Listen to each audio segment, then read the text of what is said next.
Hey guys, today I'll show you a psychological horror TV series named American Horror Story Season 6, My Roanoke Nightmare. Spoilers ahead, watch out and take care. The drama begins with a blonde woman named Shelby, who is under interview and describing to the camera a series of horrifying events she experienced not long ago. Based on her account, the TV station has created a horror program called My Roanoke Nightmare. Her husband is this bespectacled man named Matt. Both of them went through all the terrifying events together and are therefore jointly interviewed. The reenactment of the events, of course, is performed by hired actors. Their story goes this way. After Shelby and Matt got married, they were incredibly happy living in Los Angeles. Shelby got pregnant, and Matt got a promotion. Everything was going great until one day, while they were strolling down the street, a man suddenly attacked them. Matt was knocked unconscious, and it turned out that this man was part of a gang. Their initiation ritual involved randomly attacking pedestrians. Unfortunately, Shelby and Matt were the victims this time. Matt was in a coma for a while and almost became vegetative. Shelby also lost her child, probably due to being shoved down or maybe because of stress. Surprisingly, a few days later, Matt woke up and fully recovered. After this incident, both of them decided to leave the city and move to the tranquil forest in North Carolina, which was not too far from the city, making work and shopping still feasible. One day, while they were mushroom hunting in the forest, they stumbled upon an old farmhouse for sale. They went in to take a look and found it was a two-story building with a basement, quite perfect. They had initially just fantasized about living there, not considering buying it, mainly because they couldn't afford it. But to their surprise, the house was being sold through an auction, and the deal included 10 acres of surrounding forest. The real estate agent casually started the bidding at $20,000. Matt asked if there had been any incidents with the house, and the agent admitted it had been damaged by a hurricane, though of course didn't mention any deaths. The only others in the auction were members of the nearby Polk family, who told Matt that the house was not suitable for them and offered $20,001. Without hesitation, Matt countered with a $40,000 bid, which was all their savings. However, both felt it was worth it.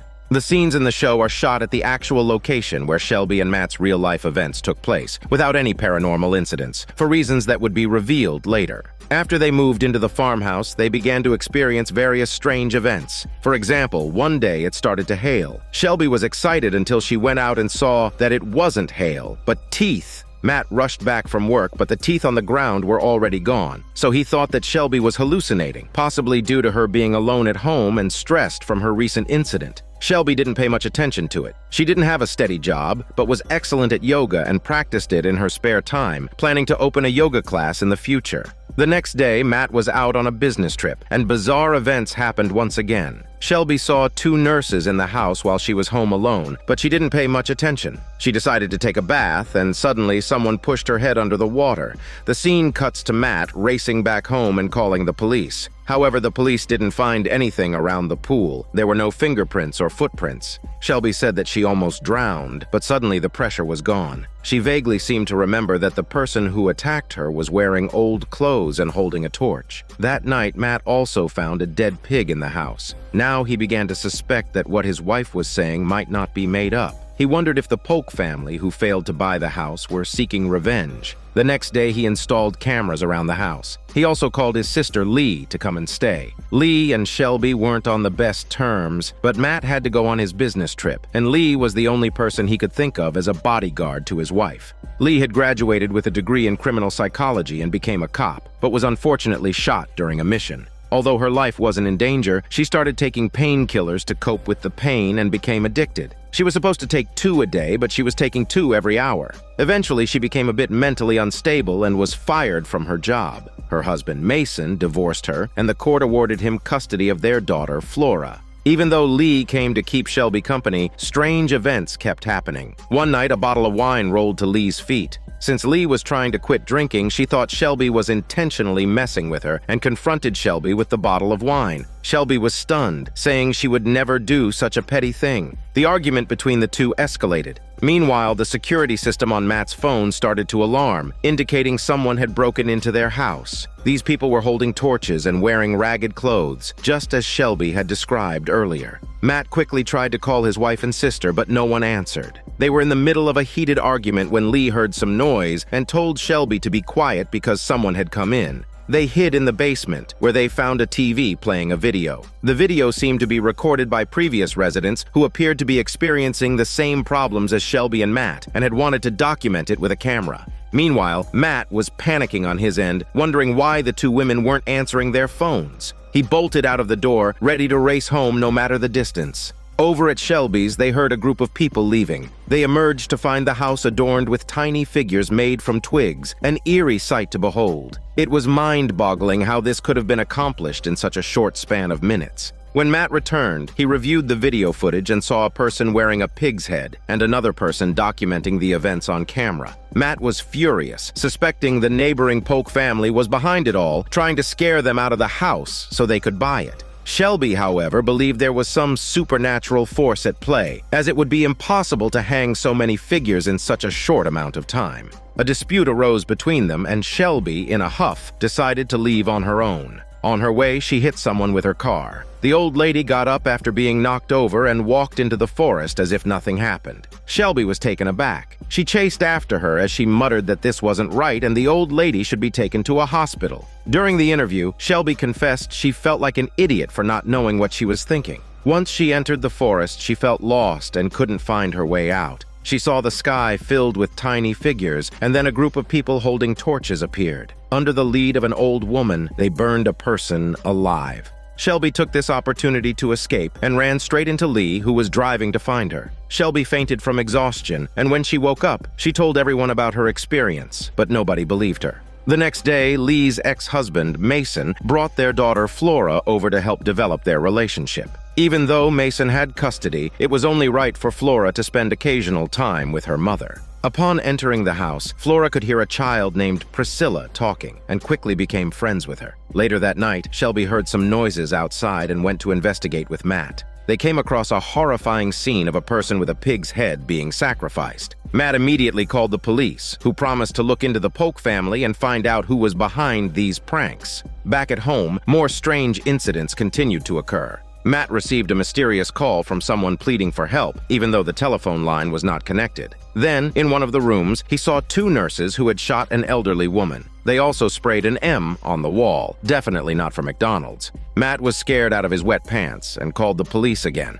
When they arrived, however, there was nobody in the house and no letter on the wall. Only then did Matt realize that things might not be as straightforward as they seemed. The next day, Mason came to pick up Flora, but she was nowhere to be found. After a thorough search of the house, they finally found her under the stairs in the storage room. Flora said she wanted to give her doll to Priscilla as a trade so they wouldn't kill her. Priscilla told her they were planning to kill them all. Upon hearing this, Mason put Flora in the car, vowing she would never come to see her mother again. From that day on, Lee's drinking problem resurfaced, and she got blackout drunk at home. When Shelby and Matt arrived, they found her inebriated and knives thrown onto the ceiling. Lee looked confused and said she didn't do this. After Matt helped Lee into bed, he noticed Shelby standing dazedly by the window. Upon closer inspection, he saw a child staring at them from outside the window. The two of them went to the spot where the child had been standing and discovered a hidden door leading to a secret basement. Within the basement, they found a camcorder. The footage revealed an elderly man who had been recording himself. He used to live in the farmhouse, but something kept bothering him, so he moved into the basement. This man was the same one Shelby had seen in the forest, the Piggy Man burned alive by a group of torch-bearing people. The Piggy Man introduced himself as a doctoral researcher who graduated from a prestigious university. He stated that the date was October 11th, 1997. Back in 1988, a pair of sisters worked at a nursing home in Rochester. However, they had a twisted penchant for secretly murdering the sick, mainly elderly patients. These same sisters were the nurses Matt had seen earlier. When their murderous acts were about to be discovered, they voluntarily resigned, then bought this farmhouse.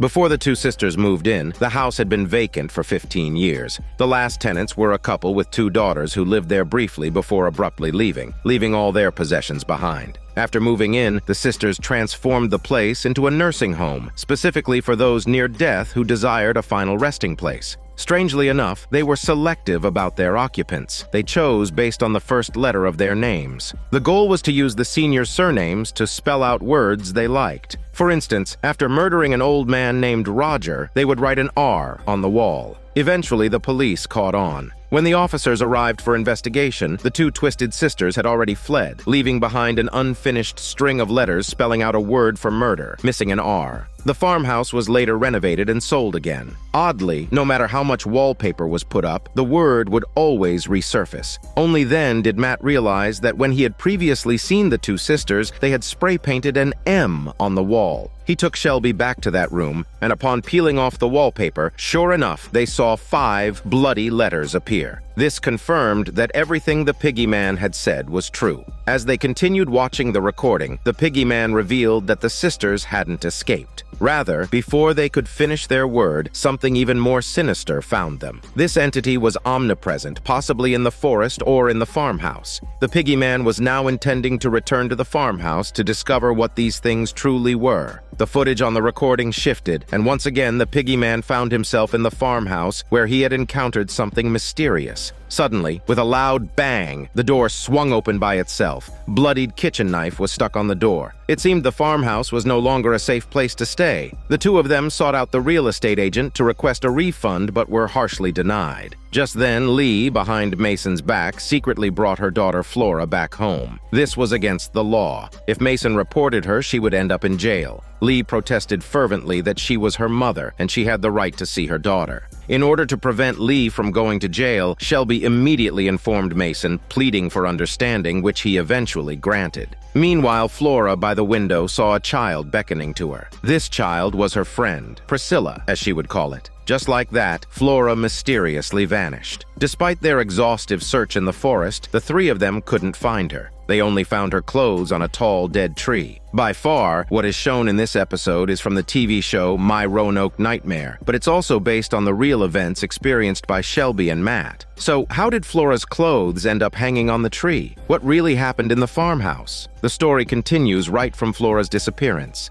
After the police removed Flora's clothes from the tree, they were in a state of bewilderment. They wondered what was happening with this family. Despite their confusion, they knew they still had to find Flora, so the police, along with local volunteers, began a search in the forest. They found a doll belonging to Flora and an outline of a human figure made from parts of a pig's body on the ground. Following the direction indicated by the outline, they discovered an abandoned house. The house was empty, and the food inside had long since rotted. Next to the dilapidated house was a barn, where 2 children were found kneeling and drinking pig's milk like pig boys. Under the interview, Lee described the scene, saying it looked like something the Polk family would do. If they treat their own kids like this, she couldn't imagine what they would do to Flora if they captured her. The police took in the children drinking pig's milk. The pig boys didn't talk much but kept repeating Croatoan. This word had appeared in the first season of Murder House. The word's intended use is to banish spirits. But of course, they didn't know what it meant and thought it sounded like a warning. 3 days had passed quickly, and there was still no sign of Flora. Mason even began to suspect that Lee was hiding their daughter. This led to a heated argument between them, ending with Mason angrily declaring that he was going to the police station to report Lee before storming off.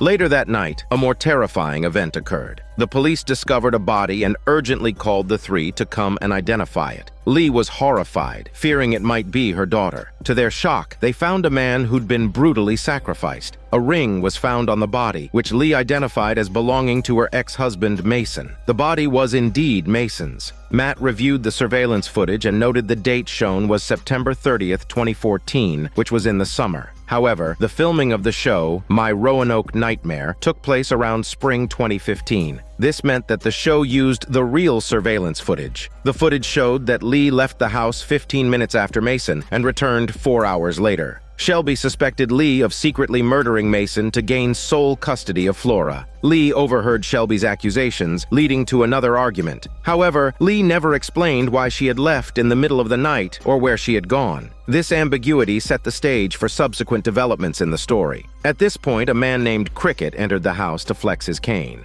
He claimed that his job was to find missing people, not as a private detective, but through his unique gift. He turned out to be a medium who could communicate with spirits. Lee scoffed at the idea of using a medium to find people, thinking it was a joke. But to everyone's surprise, Cricket was able to accurately describe the recent bizarre events as if he had personally experienced them just by touching and observing items in the house. So they invited Cricket to conduct a seance at the house. The spirit that appeared was an old woman. Cricket said her name was Butcher. She carried a butcher's knife, and she was a ruler of a colonial settlement centuries ago. The butcher claimed this land as her own and vowed to protect it, burning any trespassers like kindling. When asked about Flora, the butcher replied that the child was not with her. If she was, she would have been roasted like a sweet potato. She claimed that Priscilla, the bastard child, had hidden Flora. After her declaration, all the glass in the house shattered. Cricket quickly chanted Croatoan several times to banish the butcher. Upon hearing this, Shelby noted it was the same word the pig boys had repeated. When asked what Croatoan meant, Cricket replied that it was not important. What mattered was that these spirits were very malevolent, and they had Flora. But he reassured them that he could help find her for a fee of $25,000. Matt accused him of being a fraud. Cricket defended himself, arguing that this was how he made his living, and asked for their understanding.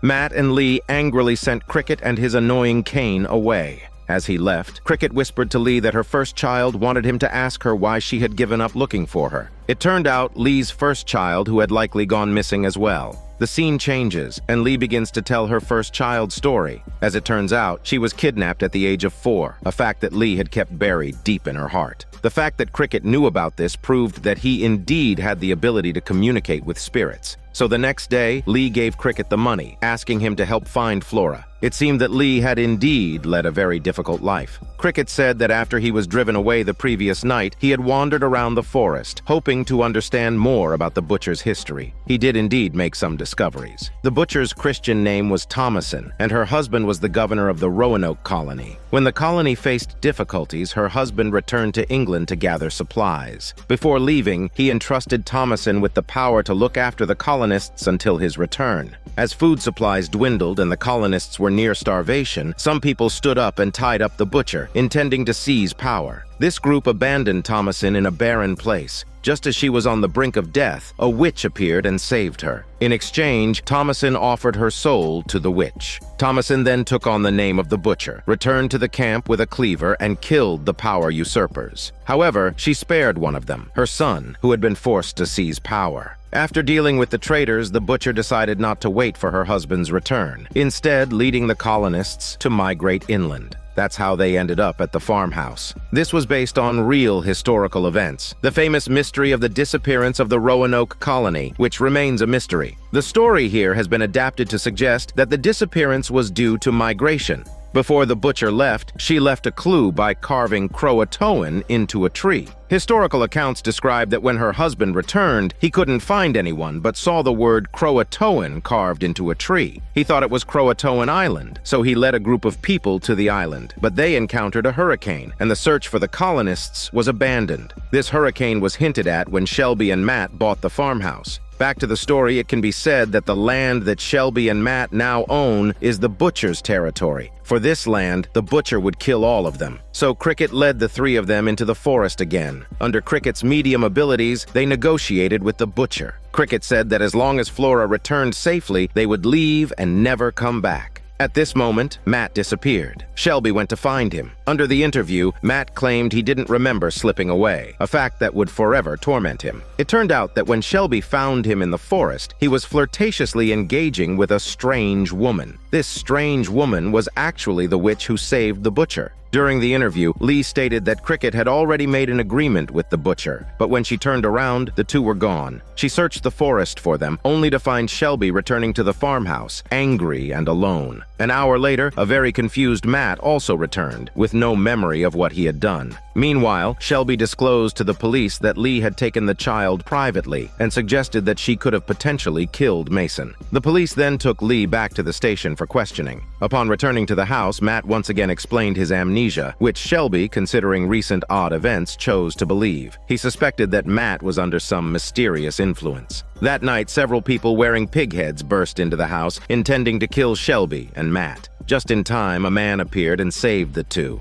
This man was the Piggy Man from the previous videotapes. He shouted, "Croatoan!" driving away all the pig-headed people. The piggy man explained that Croatoan was originally a sign to guide people to the colony, but it had been cursed with dark magic. Shelby asked if the butcher had burned the people wearing pig heads. She had thought the piggy man was the one who was burned, but the man replied that he hadn't died and showed them a lot of information. He told them about a Chinese immigrant family who moved into the farmhouse in 1973, only to be attacked by a group of pig-headed people. They escaped from the farmhouse, but were eventually killed by the butcher and her group. The farmhouse was built in 1792 by a man named Edward, who was the first to disappear from there. The two sisters were also killed by the butcher's group. This was told to the piggy man by the sisters themselves. He recapped the events in order. On October 3, 1952, 3 hunters stayed here and for unknown reasons shot each other in the head. On October 19, 1973, the Chinese family disappeared. On October 29, 1989, the strange sisters disappeared. Although the events occurred in different years, all the deaths happened in October, on the same day according to the lunar calendar. Locals called this the blood moon, which lasted for 6 days. During the blood moon, evil spirits could kill people. The piggy man said that tonight was the first quarter of the moon, so they had to leave immediately. This was why the production team didn't encounter any supernatural events when recording the show out of the blood moon period.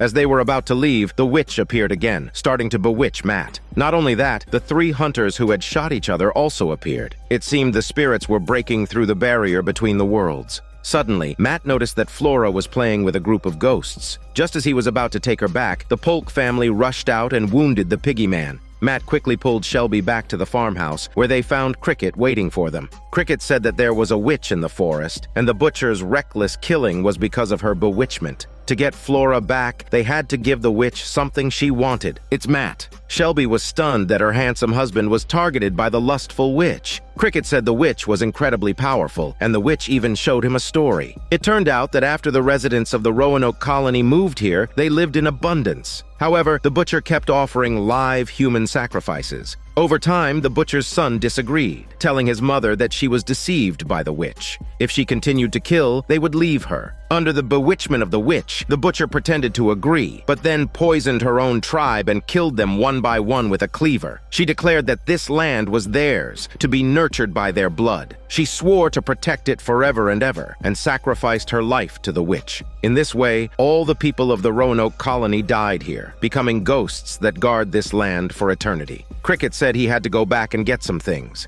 As he was leaving, he bumped into Flora and followed her into the forest. At night, Matt was again bewitched by the witch. During their intense interaction, the witch told Matt her story. It turned out that the witch had smuggled herself from England. Many people had starved to death during the journey. After they arrived in America, the soldiers blamed the misfortunes of the journey on her. They decided to burn her alive. In the end, the witch used her bewitchment to escape and became the witch living in the forest. During the interview, Matt said he almost fell under her spell, but was roused by Shelby's shout. Running over, Matt saw the butcher about to sacrifice Flora. Suddenly, Priscilla pushed Flora from behind. Matt took the opportunity to lead Flora into the house. Although Flora was saved, Cricket was caught and was finally killed by the butcher. The scene changes, and a historian begins to talk about the history of the farmhouse. This was Edward, the builder of the farmhouse. During the construction of the farmhouse, many strange things happened, such as workers having accidents frequently. One day, a famous painting in Edward's collection was destroyed, and he believed it was the work of his slaves.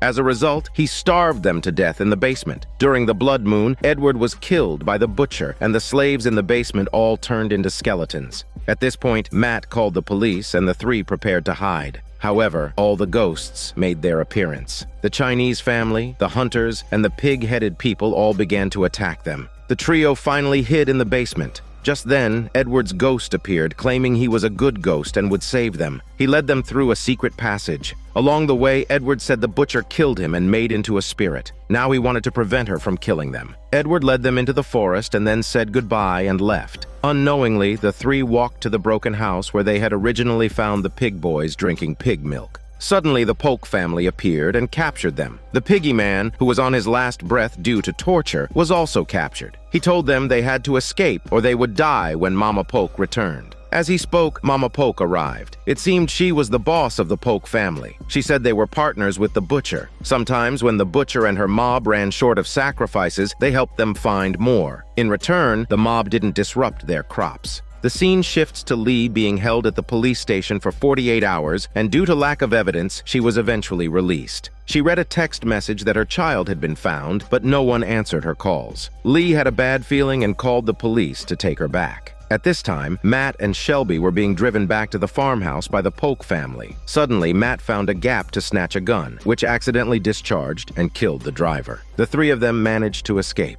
Matt and Shelby didn't get far before they were recaptured. Mama Polk took the three back to the farmhouse. The butcher decided to sacrifice Flora immediately. As she was about to strike, the butcher's son roared like a goose and knocked the butcher down with a club. He then dragged her greasy body into the fire to roast. But she didn't die, of course, but it bought them some time. Just then, Edward appeared and saved the three, urging them to run fast like chickens. Lee arrived just in time and they all got into her car. In the nick of time, they escaped from the evil butcher. The four of them managed to escape. Their story was later adapted into the TV show My Roanoke Nightmare. After the show aired, it was a sensation. The finale garnered 23 million viewers. To ride the wave of its popularity, the producer decided to make a sequel. He told his team that the sequel had already started filming and they should keep the cameras rolling. He planned to record everything from start to finish. The producer said the sequel would bring back the original actors and the survivors of the horrific events at the farmhouse. No script was needed, just 24 hours of continuous filming over 3 days of their real lives. To emphasize the authenticity, filming was scheduled over the 6 days of the blood moon.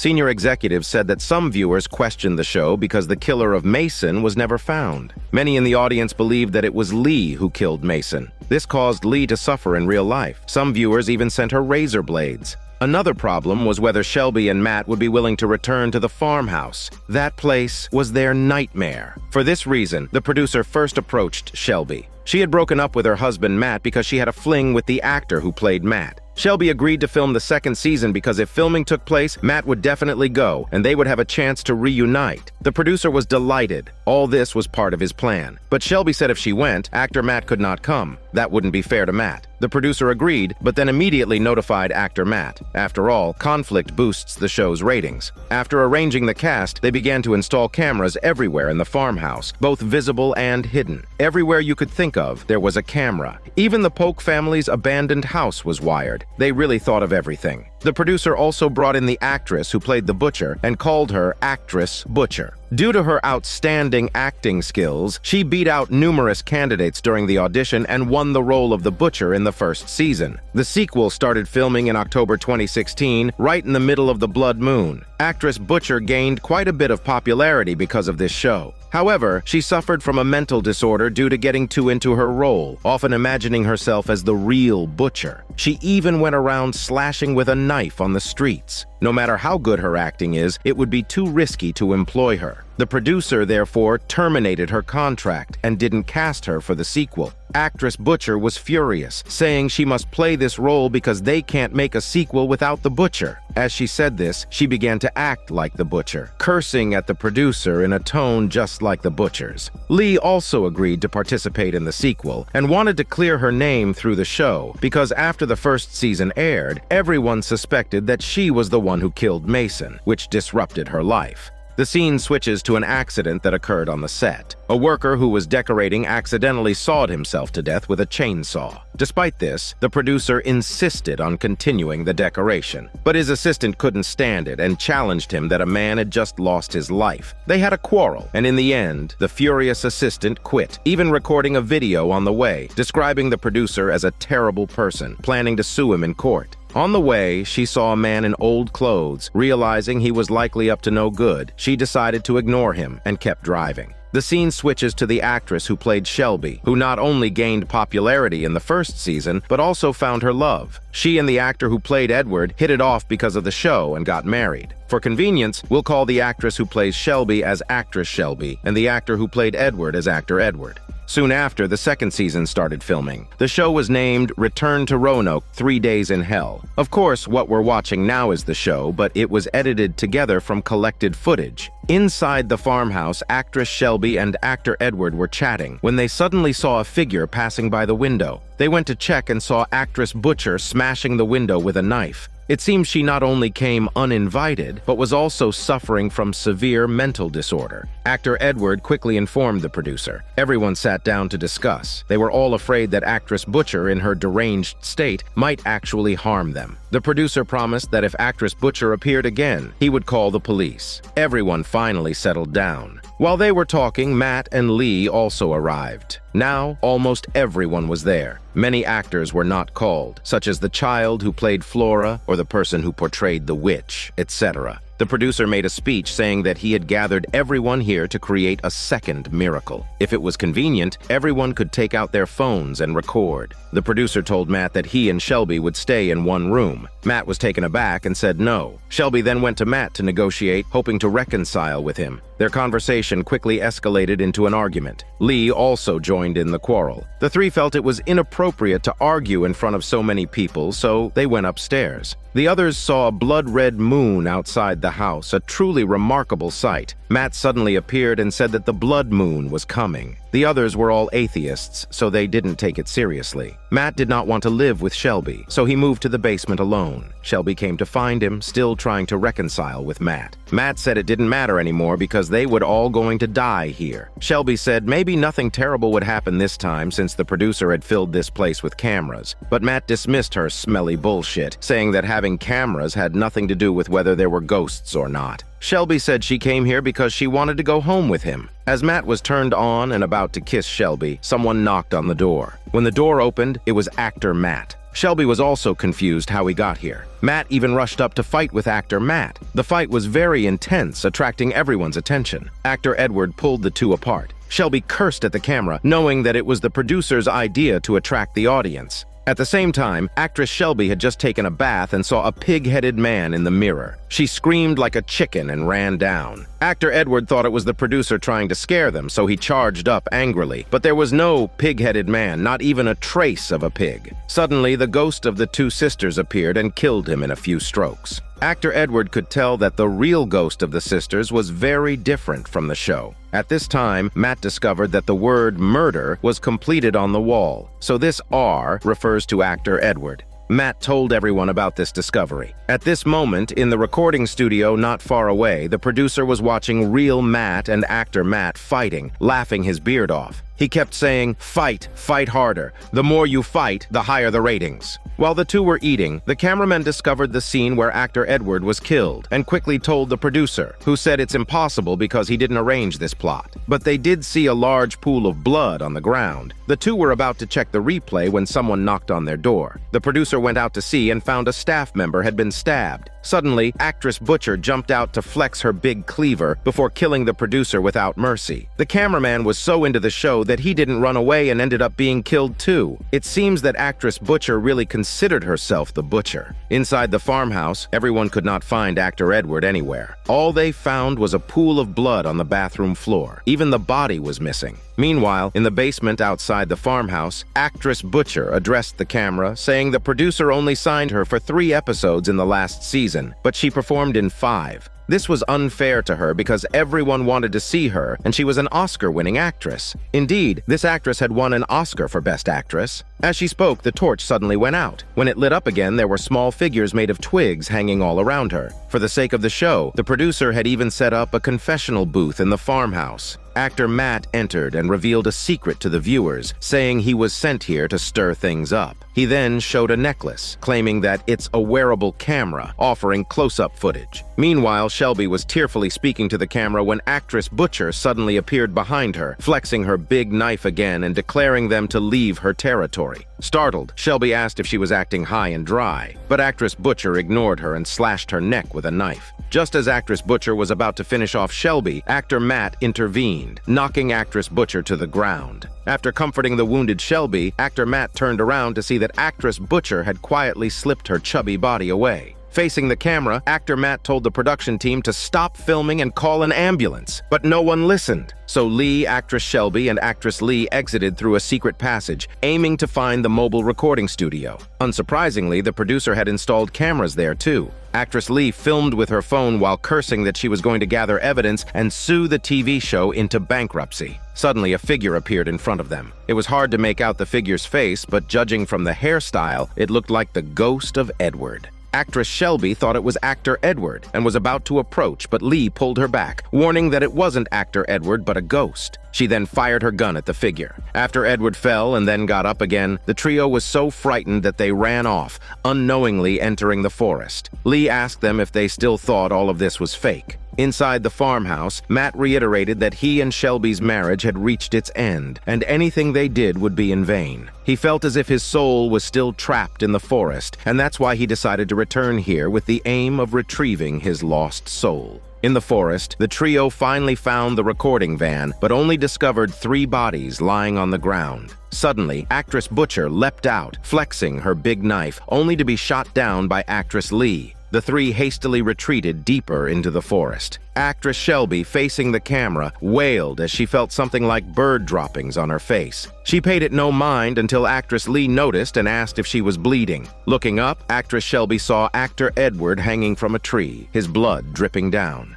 She collapsed, lamenting her widowhood so soon after their marriage. Before they could react, they were captured by members of the Polk family. The scene shifted to actress Butcher, back in her secret basement. She removed the bullet from her body in front of the camera, vowing to kill them all. That night, Matt, seemingly bewitched, wandered towards the basement. Actor Matt, sensing something was amiss, stealthily followed him. As it turned out, Matt had once again been bewitched by the witch. Actor Matt quickly fetched the injured Shelby, and they both ventured into the basement. Seeing Matt and the witch performing a smelly hormone yoga session, Shelby grabbed a crowbar from nearby and chased the lustful witch away. Matt was not pleased and satisfied, questioning her that he traveled all this way just to see the witch because he had fallen in love with her. Hearing this, Shelby got furious and bludgeoned Matt to death with the crowbar. Lee noticed members of the Polk family holding a camera. She asked what they were filming. One of them replied they were making a movie just like them. At that moment, Mama Polk appeared and ordered her children to prepare the ingredients. As her voice fell, several people sprinkled pepper on Lee's leg, then plunged a knife into it. The scene shifts to Shelby, who was just recovering from the shock of murder, when actor Matt advised her, asserting that the various cameras around had recorded everything. Their only option was to turn themselves in and request lenient treatment. Actor Matt heard a commotion and looked out the window to find actress Butcher acting erratically, preparing to set the farmhouse ablaze. Mama Polk cut several slices of raw meat from Lee's leg and forced actress Lee and actress Shelby to eat them. Inside the farmhouse, actress Butcher was preparing to start the fire when a group of torch-bearing people arrived. These people were the accomplices of the real Butcher. Upon seeing them, actress Butcher immediately knelt down, declaring them as her gods and that she had always been learning from them. Without saying a word, the real Butcher swiftly killed actress Butcher with a cleaver. This frightened actor Matt upstairs to shit his pants. He exclaimed, asking who they were. Shelby reminded him of the play he acted in and suggested they escape through the secret passage. However, halfway through, 4 people scurried over from above. Shelby identified them as the Chinese family, whose spirits began moving around after their deaths. They were forced to retreat. As a reminder here, the Polk family are all alive, and the Butcher's accomplices are ghosts. Mama Polk declared that they were above the law, hence they could do whatever they wished. They were in collusion with the police, explaining why the police weren't seriously investigating the case. Mama Polk cut off one of Lee's ears to soak in alcohol, indicating that their family still lived in a primitive society. One of them told Lee about a famous member of their family who was known for taking pigs to Chicago for slaughter. During the World Expo in the 1800s, he began wearing a pig head mask to kill people. He would disembowel his victims and hang them in the bathtub. This was something he learned from the Butcher's gang. After the story, the man forced her to take a substance that would make her fall into hallucination. Inside the farmhouse, various small ghosts began attacking Shelby and actor Matt, but they failed to kill the two. Their combat abilities were rather weak. Their only destruction was bringing the chandelier in the farmhouse down. The two finally hid in the bathroom. Shelby confessed that she had killed the man she loved and that the world no longer had a place for her. With that, she ended her life. Back to Lee, knowing that her end was near, she asked the man to record a video for her. She wanted to say a few words to her daughter, Flora.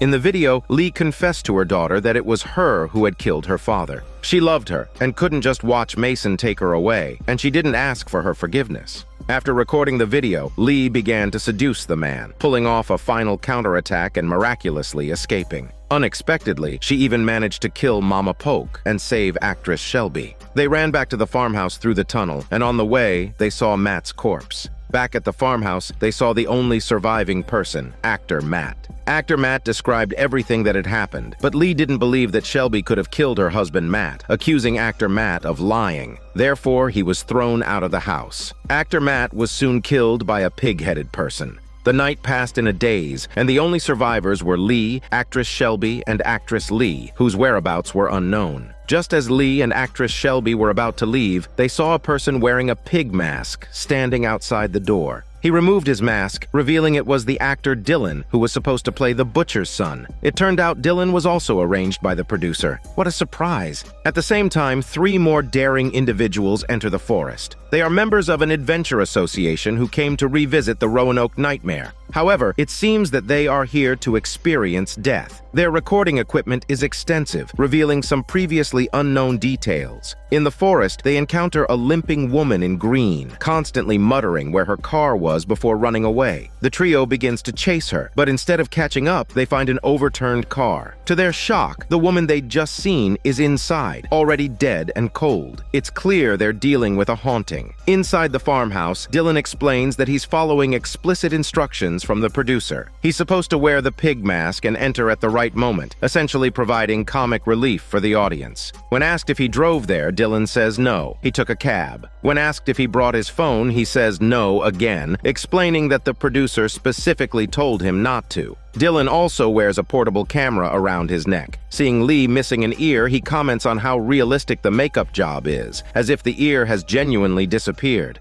Actress Shelby berates him, saying it's real and people have died. They show him around, describing everything that happened. Dylan suggests they need to leave as soon as possible, but Lee counters, saying it's several miles to get out of the forest. They wouldn't make it out before dark, and moreover, it's the last night of the blood moon. They're doomed here. Dylan assures them that he was a former Navy SEAL and he'll protect them. After some discussions, the 3 decide to return to the broken house of the Polk family, steal a car, and escape. With Mama Polk dead, the family should pose no threat. Meanwhile, the 3 adventurers have called the police, who don't believe their ghost stories. After all, some kids had previously watched My Roanoke Nightmare and then came here to play pranks. By this time, Lee and her group have reached the Polk's broken house. It's getting dark. Lee instructs Dylan to start the truck while she and actress Shelby go to find actress Lee. Once Dylan leaves, Lee explains to actress Shelby that they can't afford to go to jail. She asserts that she wants to retrieve the camera because it contains evidence of their murders. In reality, she wants to destroy the evidence of her confessing to murdering her husband Mason. They split up to find the camera.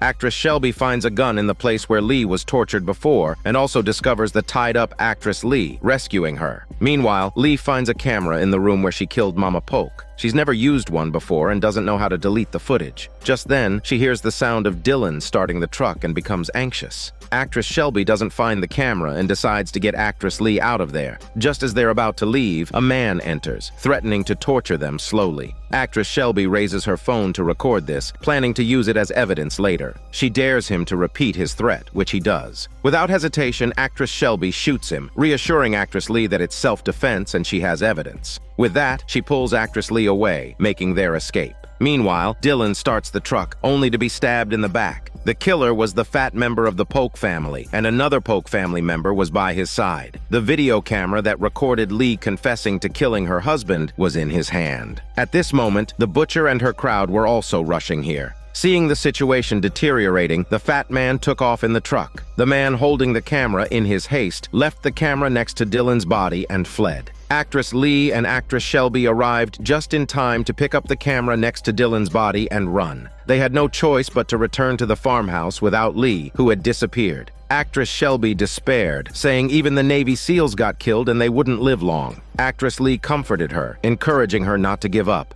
After cooling down, actress Lee asked why they came back. Actress Shelby explained that Lee wanted to retrieve the camera. Actress Lee, suspicious, took the camera from actress Shelby and saw the footage of her confessing to her husband's murder. Meanwhile, Lee, struggling with her last breath in the forest, was approached by the witch. She handed her a heart to eat. After eating it, Lee pledged her soul to the witch, just like the butcher did. The trio of adventurers returned to the forest after leaving the police station. Seeing the police unwilling to intervene, they decided to reveal the mysteries of the forest themselves. They uploaded the video of the ghost encounter online, which quickly gained over 20,000 followers and even trended. The remaining duo continued their exploration, the blood moon hanging overhead. Suddenly, they ran into Lee, who, under the witch's influence, had lost her mind. She killed one of them on the spot while the remaining two ran fast for their shitty lives like chickens. They eventually ended up in the recording van and saw through the surveillance footage that actress Shelby and actress Lee were still alive. Gathering their courage, they decided to meet up with them at the farmhouse. Back at the farmhouse, actress Lee heard a noise outside. Upon checking, she saw Lee, who was staring blankly up at the sky. Suddenly, Lee pushed actress Lee's heavy body off the stairs, causing her to fall heavily onto a spike and die to meet her ancestor. Actress Shelby ran downstairs to escape the farmhouse and hide in the underground basement, but Lee appeared and struck her shoulder with an axe before kicking her down the stairs. At the same time, the two remaining adventurers made it to the farmhouse, but before they could enter, the real butcher arrived with her gang. They were captured by the butcher's crew and were burned alive. The next day, the police arrived and witnessed the horrific scene. They found Lee in the bushes, who only remembered the first part of the events and had forgotten about her killing spree. Just then, actress Shelby crawled out of the basement, and upon seeing Lee had an emotional breakdown, she grabbed a police officer's gun and attempted to shoot Lee, only to be shot dead by the police. Lee was confused by the girl's act. And so the story came to a tragic end, with Lee being the only survivor out of all the participants. The scene then shifts to the surviving fat man of the Polk family, who uploads a video to warn Lee that she had killed his mother and sibling. If the court couldn't punish her, he would. From this, it seems Lee, despite killing so many people, has escaped legal punishment. It turns out, in order to stir up buzz, the TV show even made a spin-off episode about Lee. The reason the court acquitted Lee was mainly because she had suffered inhumane abuse. Not only was she butchered and had her ear cut off, but she was also forced to take an unknown substance that likely induced hallucinations. Therefore, the court believed that Lee wasn't the one who willingly committed the murders, hence her acquittal. However, they also examined the matter of Lee murdering her own husband. The whole process of Lee killing Mason was witnessed by their daughter Flora, who identified Lee in court. But when the court asked why she was in the forest instead of at home at the time, Flora said she was with Priscilla. She was happier with Priscilla than with her parents. But since Priscilla is a ghost, how could this be evidence? Therefore, the court believed that Flora also had mental issues. Combining these factors, the court ultimately ruled that the charges against Lee were not established. Although Lee was acquitted, her daughter Flora decided to cut ties with her. This caused Lee to lose even more. Even though Lee is controversial, she also became famous. She was even invited to Lana's talk show. Lana is the reporter from the second season who escaped from the psychiatric hospital and ended up killing her town's son. Upon meeting Lee, Lana coldly addressed her. Lee said she didn't come here to be judged by her. Lana then asked why Lee willingly came here. Lee replied that Lana killed her own son but was also acquitted. The horrific events Lana had experienced weren't any better than her own. It seemed the two were quite similar. Lana asked if she came here to say something to her daughter. Lee indeed wanted to use the TV show to say something to her daughter. After Flora cut ties with her, she wouldn't even answer her calls. Lee addressed the camera, saying many things to call her daughter back. After she finished, Lana said, just an hour before their interview, Flora's grandparents reported her missing. She's disappeared now. Upon hearing this, Lee lost control and prepared to stand up to find her daughter. Suddenly, there was a disturbance in the crowd. Someone with a weapon approached. It was the fat man from the Polk family who had sworn to kill Lee. Lana reacted quickly, saying he was filled with hatred and asking him to tell his story to the camera. But before Lana could finish, the fat man knocked her out with a greasy blow and prepared to kill Lee. At the critical moment, the police appeared and saved Lee. The scene shifts to an exploration team planning to investigate the farmhouse. They even invite the actor who played the role of Cricket from before to join them, deliberately choosing to visit during the blood moon. As soon as they enter, strange phenomena occur, such as sheets floating by themselves. They dismiss it as the wind, but after walking only a short distance, they encounter Lee. Lee, startled, asks them if they are insane to be filming a show. It turns out Lee believes her daughter Flora has run off here, so she's come to look for her. She's been searching for 2 weeks already, but today is the blood moon, and she believes she will definitely find Flora. Lee urges them to leave quickly, warning them not to blame her if they die later. However, the team doesn't leave. Instead, they continue recording and having fun. One of them spots a crawling, cold-blooded creature on the monitor. Lee corrects him, saying it's not an animal but a member of the Chinese family. It's at this moment that a pig-headed figure appears. The cricket actor realizes the peril and hastily tries to cast a protection spell, but to no avail. He's killed to meet Satan instantly. It seems that the spell doesn't work for everyone. Everyone panics and tries to flee the farmhouse, but the butcher swiftly finishes 2 of them. Only one remains, who wets his pants and runs for his wet life. The police arrive on the scene, but a few flying swords send all 3 of them straight into hell. As expected, Lee finds Flora inside the farmhouse. Fast forward to the next day, Flora explains why she came here. It turns out she wants to stay here forever to keep company with Priscilla. Even as a ghost, Priscilla is still bullied by the butcher after death. Flora wants to protect Priscilla. Lee questions her, asking how they're supposed to live when one is human and the other a ghost. Flora insists she wants to stay here with Priscilla and protect her. Seeing she can't persuade her daughter, Lee says she'll stay and protect Priscilla instead, citing her 2 escapes from the butcher as proof of her capability. Flora warns that the butcher will kill her, but Lee counters that she won't if she's a ghost. It seems Lee is willing to sacrifice herself to save her daughter's life. Flora asks Priscilla if it's okay, and Priscilla gives her approval. That night, Lee sends Flora away first, then blows up the farmhouse with gas. At last, as everyone wished, the farmhouse is destroyed. From the car, Flora sees the spirits of her mother and Priscilla disappearing into the forest. At the end of this drama, she forgives her mother. This is Daniel CC Movie Channel. Stay safe and enjoy your day.